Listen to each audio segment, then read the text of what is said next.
So what I want to deal with today is fighting with hatchets, blades, and the reality of it. So it's a little cold day out here in Philadelphia, but nonetheless, I'm gonna get through this real quick. I ain't gonna be long. I get a lot of questions. I won't even call them questions. I'll say outright criticism, and I can deal with criticism as long as it's constructive. But what bothers me, I won't even say it bothers me. It's kind of baffling, and it's actually you tell on yourself when you say certain things. To people, especially when you don't know what the heck you're talking about. You have no experience. You're just going off of theory, right? Not no master or anything when it comes to bladed arts, anything like that. I've been trained by a few good men, and unfortunately and fortunately, I've had experiences where I've had to test how well some of these things work in real time. Okay, by God's good graces, I'm here to talk about it. You know, having survived them. Okay, so one of the biggest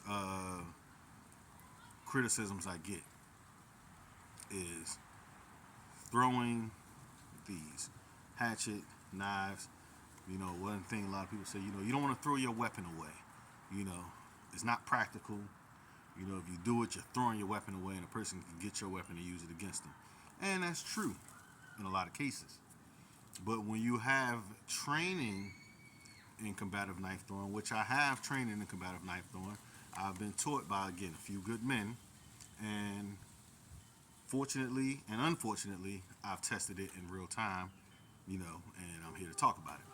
So, with that being said, again, one of the biggest critiques I get is if you throw your knife, hatchet, etc., it's not practical because you're throwing your weapon away, and the person can now use that weapon against you, and you're at a disadvantage.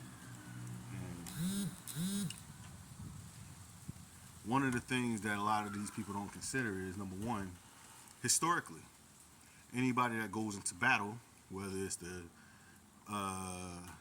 ancient Greco-Romans, and if you bring it up to modern history with the Comanches, the Apaches, the Algonquin Indians, those who are masters of the Native American fighting arts, those old Native American fighters, they never had one of these. They had multiple hatchets, gun stock war clubs, throwing knives, atlatls, spears, etc. So when they threw one at you, understand that wasn't the only thing that they had. A lot of times it was a decoy, a lot of times a very deadly decoy, and a lot of times if they threw it and missed, they had another one coming right behind that. If it stuck, I guarantee you, they were coming right behind that with another weapon. It was a full-on assault. And so when people say that, again, like I said, it's telling. You tell on yourself that you really don't know what you're talking about. Okay, you have no clue of anything in regards to historical battles with these type of weapons. And, in a nutshell, you really insult somebody's intelligence who understand these things. And so, just want to show you something real quick, okay?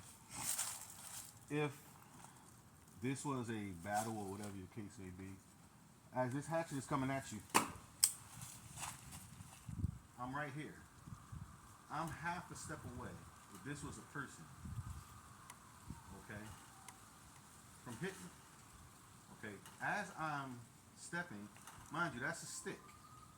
So if that's the front of your forehead, your nose, your lip, your shin, your knee, okay, if you go to block it with your forearm, put your hands up in front of your face. If that's your wrist, the front of your hand, your fingers, I'm pretty sure that you're not going to pull that out and start fighting. It's not natural. Okay, again, like I said, I'm half a step away from using this. Just a half a step away. So even if that didn't fully connect, understand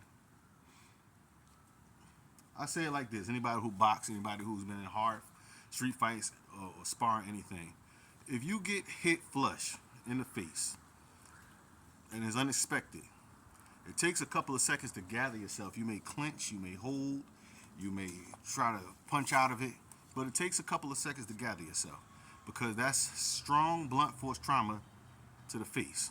Okay, whether it's in the neck, anywhere in the head area. That's strong blunt force trauma. What do you think will happen if you get hit directly here, anywhere in this with this hatchet that I just dug into that tree from this short distance? This is 5 feet or less. How much recovery time do you have after, even if this doesn't stick and it just bounces off your head? How much recovery time do you have from this sticking again? I'm just going to demonstrate it real quick. Just on the fast stick and the draw. And I'm not even moving quickly. I'm right here already with the knife drawn. Okay? I'm already here with the knife drawn.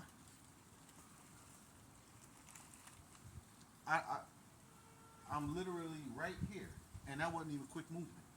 So the time that you have to recover from that shot, I done stuck you about 6 or 7 times already. The fight is over. The fight is over. Just that fast. Okay, again, if I'm right here, I'm right here already. And that wasn't even moving with speed. Take me less than 3 seconds. From that hatchet hitting you, not only am I right there with that, I'm gonna show you something else. I'm right there with this, and even if you go to put a hand up, now I got this one up. So I'm just drawing at this point. I'm literally using these like a dyslexic, autistic child drawing. I'm all over. And I'm not trying to be funny. I'm just speaking in general. But I'm just moving very quickly. Okay? When it comes to knife fighting, it's good to know all of these techniques, and that's good. But you literally can play freeze tag with bleeds. Freeze tag.